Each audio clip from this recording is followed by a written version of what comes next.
Hi, thanks for watching the Petersen Automotive Museum YouTube channel. I'm Johnny Eisen, Associate Curator here at the museum, and today we're going to talk about a pretty unique utility vehicle, the Kaiser Jeepster Commando.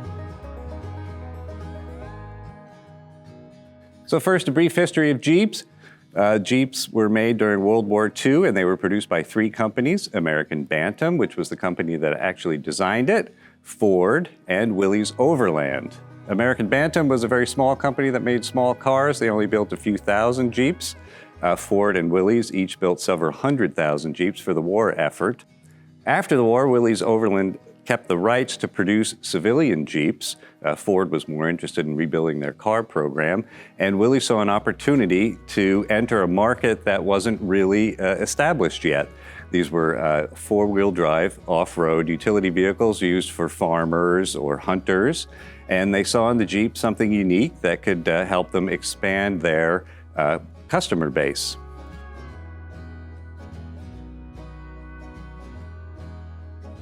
So where does the word Jeep come from? Well, some people think it came from Ford's code for the vehicle. All their serial numbers started with the letters GP. And a lot of people think that when servicemen were unloading them from crates, they just sort of smushed those two letters together and said, here's another Jeep. In actual fact, the term Jeep was used before Ford came up with that code. And it's mostly thought that it comes from a character from the old Popeye comic strip. The Jeep was a little magical guy who was polka dotted and could teleport himself around, and he was small and cute. Jeeps were also small and cute, so at some point somebody used that name to describe the vehicle. So starting in the 1940s, Willys produced a whole line of Jeep-related vehicles. There was the Willys wagon, a pickup truck, and of course the civilian Jeeps, the CJ5 and the CJ6, the CJ6 being an extended wheelbase version of the Jeep. In 1948, they decided to produce a product that was less utilitarian and more stylish. They called this the Jeepster. It was based on the longer wheelbase Jeep, had an open top, and was kind of a classy vehicle, but had a very underpowered four-cylinder engine. So the original Jeepster was a great-looking car, although its looks were somewhat primitive. Willys had a very unsophisticated production facility, so all the sheet metal on the Jeepster was flat, much like their other Jeep-related products, flat fenders, no curves whatsoever. And the car wasn't particularly practical. Again, the horsepower numbers for the engine was only around 40. It couldn't go very fast. It didn't really have any place to store things in it. And a lot of people didn't see the purpose of it. So it sold in very small numbers and was only available from 1948 to 1950. But it always had a cult following. It was totally unique, and the people who did own them loved them, and the name Jeepster stuck in people's heads. In the mid-1950s, Willys-Overland merged with the Kaiser Corporation. Kaiser was a company that built moderately priced cars. They were formed in 1945. And like Willys, they were struggling in the mid-1950s. Willys, with its Jeep product line, was sort of a limited customer base. Kaiser also, as the economy improved and people had more money in their bank accounts, they didn't really want moderately priced cars. So the two companies merged. Kaiser formed a company called Kaiser Jeep to continue producing Jeeps. And in the 1960s, they decided to revive the Jeepster name for a car to compete with the new International Scout and the Ford Bronco. The sport utility market was starting to grow. It wasn't quite where it is today. And Kaiser needed something to compete with their rivals. They were producing the Wagoneer, but this was a higher priced car, and they decided a bigger Jeep with a more reasonable price would be something that would sell pretty well. So Kaiser used what they had in stock, the longer wheelbase CJ6 platform, used the front end of a Jeep, and created this car, pretty much a bigger, more practical Jeep. It was available with two engines, an inline four, which made about 75 horsepower, and the Dauntless V6, which made about 155 horsepower. The V6 motor came from Buick, proved to be much more powerful because the 70 horsepower engine made this car, much like the earlier Jeepster, quite anemic and underpowered. So there were a choice of 2 engines to power the Jeepster. The first was an inline-4, which made only about 70 horsepower, and the higher-priced engine was the Dauntless V6. The Dauntless V6 came from Buick and produced about 155 horsepower and made this a pretty capable car.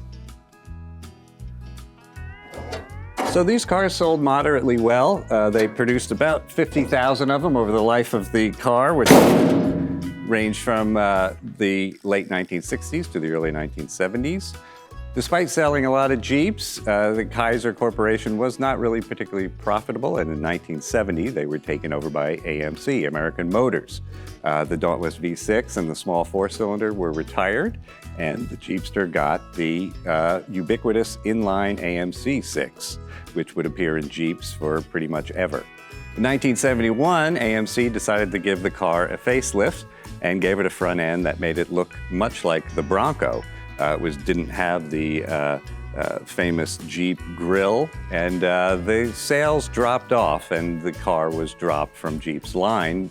Taking over would be the Cherokee and the Wagoneer.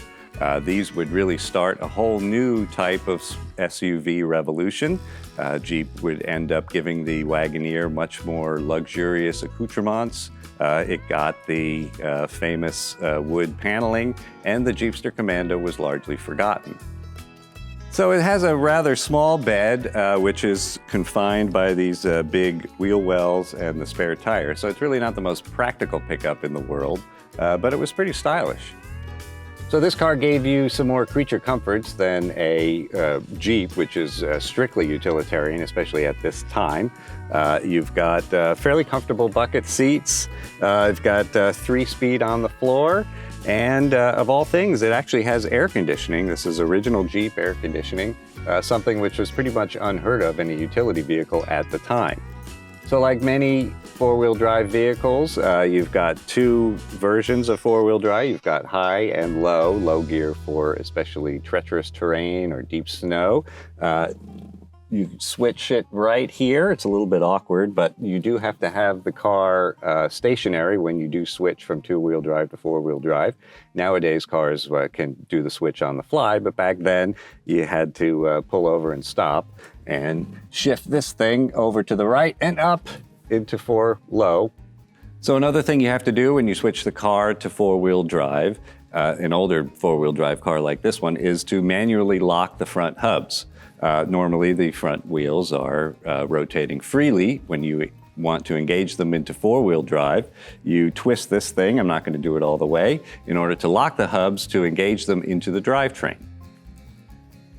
So this car has a pretty basic suspension setup. You've got leaf springs front and rear with shock absorbers. This is pretty much the same technology that Jeeps in the Second World War had.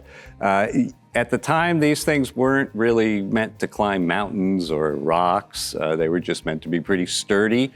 And as far as what people considered off-road, that was fields, mud, and again, not necessarily mountains. You've got not the greatest ground clearance here. You see the leaf springs hang pretty low. You do have no front overhang, so it's pretty good for some inclines, although there is overhang in the rear, and so I wouldn't really attempt to go through too many gullies or ravines with this car. So what was the purpose of this car? It was kind of an in-betweener, something between a rugged Jeep and the little bit more luxurious Wagoneer. And being an in-betweener, it didn't really find a huge audience. Like I said, it was in production for about 5 years, selling a little over 50,000 cars, which really isn't a lot. But because it's unusual, because it really isn't like any other classic SUV, it does have a cult following, much like the original Jeepster. Originally selling for $1,900, which was a little bit more expensive than its competitors. And today, they fetch in the mid 5 figures. You know, you could probably pay up to about $50,000 for one that is very well done, like this one is. So what's it like to drive a Jeepster Commando? Well, I actually had one in college. I lived in Boston at the time, and this thing was a beast. It really felt like you could drive through about 9 feet of snow and then straight through a brick wall afterwards. You know, it handles like a Jeep or like a big Jeep. It's a big, heavy thing. The Dauntless V6, a lot of torque, not necessarily a high top speed, but that's not what this was built for. It's a pretty fun car. It's not going to be as versatile off-road as a regular-sized Jeep. It's not going to be quite as comfortable as a Wagoneer. It is what it is, something in between, like I said, and it's totally unique, looks like nothing else, and you'll get plenty of attention driving one today. So that's the Kaiser Jeepster Commando. We're up here on the 3rd floor, the Otis Booth history floor. We're in the utility section where we like to spotlight unique utility vehicles like this early 60s Mazda T600K truck.